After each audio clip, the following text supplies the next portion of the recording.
హైదర్గూడ భూములకు సంబంధించి కూడా పోరాటం చేస్తూ ఉన్నారు రైతులందరూ కూడా. మా భూములు మాకే కావాలి అనే దానికి కూడా ప్రధాన డిమాండ్ వినిపించింది. సో మొన్న జరిగినటువంటి సంఘటనలో కూడా చాలామంది పైన కేసులు చేయడం జరిగింది. కొంత ఉధృత పరిస్థితి మనం చూసినాం. హైడ్రా వెళ్ళడం జరిగింది, అదేవిధంగా పోలీస్ ఆఫీసర్ అందరూ కూడా వెళ్ళడం జరిగింది, కలెక్టర్ కూడా వెళ్ళడం జరిగింది. సో ఇక్కడ బాధితుల నుంచి ఏం చెప్తున్నారంటే, మేము ఎన్నో సంవత్సరాల నుంచి కూడా ఆ భూములను నమ్ముకుని ఉన్నాం, వ్యవసాయం చేసుకుంటూనే ఉన్నాం, మా పిల్లలను చదివించుకుంటున్నాం, మా జీవితం అంతా కూడా అందులోనే ఉన్నదనేది బాధితులు చెప్తా ఉన్నారు. కానీ ఇక్కడ ఆఫీసర్స్ ప్రభుత్వం నుంచి ఏం చెప్తా ఉన్నారంటే, ఇక్కడ ట్రైన్ సిటీకి సంబంధించి స్టేషన్ కట్టబోతున్నాం, సో బుల్లెట్ ట్రైన్కి సంబంధించి అనే దాన్ని కూడా వారు చెప్తున్నారు. సో ఒక్కసారి దానికి సంబంధించి కోర్టు పరిధికి వెళ్ళడం జరిగింది. దాని గురించి ఒక్కసారి చదివించేటటువంటి ప్రయత్నం చేద్దాం. హైదర్గూడ భూములపై యథాతథ స్థితి అనేది హైకోర్టు చెప్తుందట.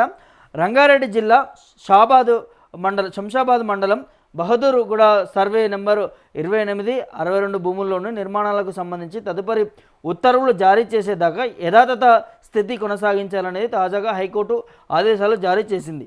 ఈ నెల 18న వేకువజామున పోలీసులు, రెవెన్యూ అధికారులు నివాసాలను కూల్చివేసి బలవంతంగా ఖాళీ చేయించడాన్ని సవాల్ చేస్తూ ఆర్ కృష్ణమోహన్ రాజు మరో 84 మంది రైతులతో పాటు తమకు చెందినటువంటి 48 ఎకరాలకు సంబంధించి Mustang infra projects private limited వేర్వేరుగా 2 పిటిషన్లు దాఖలు చేశారు.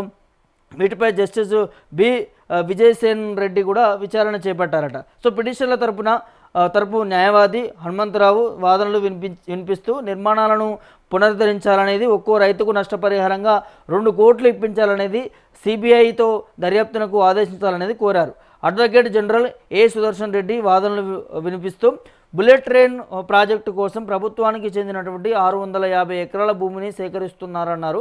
సో వాదనలను విన్న న్యాయమూర్తి దీంట్లో భూములపై హక్కులకు సంబంధించినటువంటి తీవ్రమైన వివాదాస్పద అంశాలున్నందున పిటిషన్ల హక్కుల రక్షణలో భాగంగా ప్రభుత్వ కౌంటర్లు దాఖలు చేసేదాకా యథాతథ స్థితి కొనసాగించాలంటూ కూడా మధ్యంతర ఉత్తర్వులు జారీ చేస్తూ విచారణకు ఆగస్టు 11కు వాయిదా వేశారనేది తెలుస్తున్నది. సో ఇది పరిస్థితి. ఇక్కడ ఈ ప్రభుత్వం తరపు నుంచి న్యాయవాది ఏం చెప్తున్నారంటే, ఈ బుల్లెట్ ట్రైన్కి సంబంధించి కూడా 650 ఎకరాలకు సంబంధించినటువంటి భూమిని సేకరిస్తున్నామన్న దాన్ని కూడా చెప్తున్నది.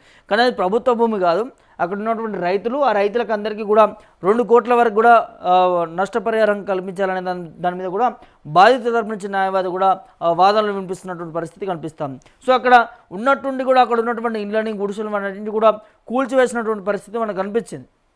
సో ఒక్కసారిగా మార్నింగ్ వచ్చి వాళ్ళందరినీ కూడా ఇంట్లో నుంచి బయటకు పంపించి కూడా కొన్ని గుడిసెలను, ఇళ్ళను కూడా కూల్చివేసారు. సో అట్లా కూల్చివేయడం కరెక్ట్ కాదనే దాన్ని కూడా బాధితుల తరపు నుంచి కూడా న్యాయవాది మరి వాదనలు వినిపించారు. సో వారికి మళ్ళీ అక్కడ పునరావాసం కల్పించాల్సినటువంటి అవసరం ఉంటుంది. దాంతోపాటు ఒక్కొక్క రైతుకు దాదాపు 84 మంది రైతుల పైన కూడా ఉన్నారట.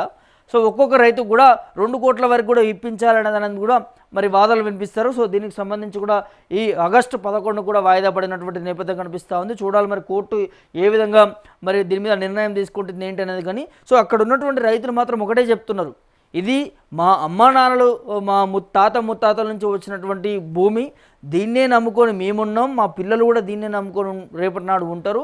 సో ఇక్కడ ఉన్నటువంటి 48 ఎకరాలకు సంబంధించి కూడా మాకు న్యాయం జరిగేంత వరకు ఇక్కడ నుంచి మేము పోము అన్నదాని మీద కూడా వారందరూ కూడా ఏకదాటి మీద నిలబడ్డారు. అక్కడికి వచ్చినటువంటి కొంతమంది పోలీస్ ఆఫీసర్ల మీద కూడా కారంపొడి జల్లిరు. సో ఎట్లా విప్లవం జరుగుతుందో తెలంగాణలో మనం చూస్తున్నాం. గతంలో కూడా లగచర్లో కూడా ఇదే జరిగింది.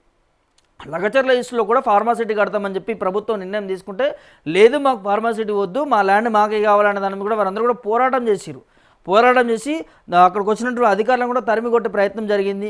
వారి మీద కేసులు జరిగినాయి, వారు జైలు కూడా వెళ్ళినటువంటి పరిస్థితి కనిపించింది.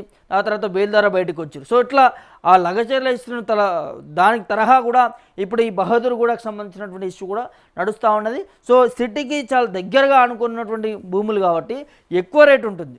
మామూలుగా ఎకరానికి 1-2 కోట్ల వరకు కూడా ఉంటుందని దాన్ని కూడా అంచనాలు వేస్తూ ఉన్నారు రైతులు కావచ్చు, సంబంధిత అధికారులు కూడా. సో అంత నష్టపరిహారం కట్టించిన తర్వాతే ఇక్కడ ఈ అభివృద్ధి పనులు ఏర్పాటు చేసుకోవాలి, బుల్లెట్ ట్రైన్కి సంబంధించిన స్టేషన్కి సంబంధించినటువంటి పనులు ఏర్పాటు చేసుకోవాలి. కానీ మాకు ఏ నష్టపరిహారం ఇవ్వకుండా మాకు ఎంతో కొంత గొప్ప ఇచ్చి ఇక్కడ నుంచి పంపించే ప్రయత్నం చేస్తే ఇక్కడనే మేము ఉరి వేసుకోవడానికి కూడా సిద్ధంగా ఉన్నా అనేదాన్ని కూడా రైతులు చెప్తున్నారు.